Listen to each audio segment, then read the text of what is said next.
When I really woke up from that slumber was during COVID, when women who looked like my mother were walking to church in New York City, and surveillance videos were capturing men out of nowhere showing up and just beating the shit out of them for no reason other than the fact that they were being accused of starting COVID. And then I saw there was a wave of elderly violence in San Francisco, New York, in the bigger cities and Chinatowns where they're the most vulnerable. They're walking on canes, they're in wheelchairs, and they're being tossed over, or chucked, or slammed to the ground.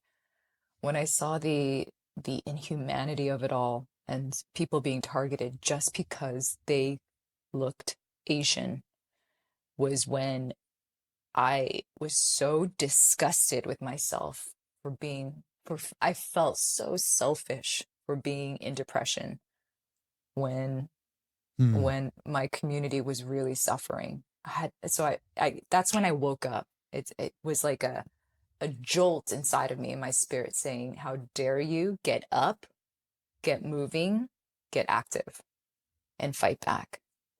Often it takes a very personal experience like that for that transformation to happen. So for people who are not as deep into their depression, I would say the most intoxicating and electrifying way to be a part of this movement is to be in community.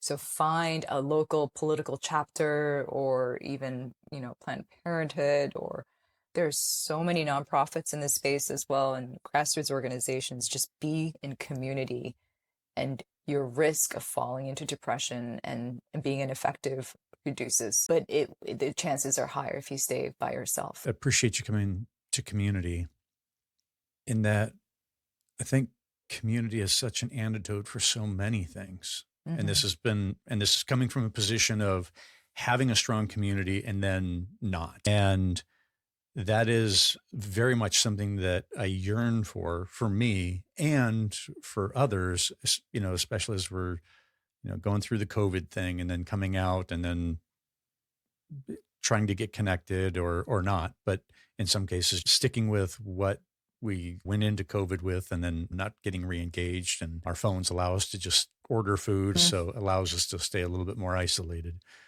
But that sense of community, all the different things the network of community that we've had historically, those things have kind of just died on the vine.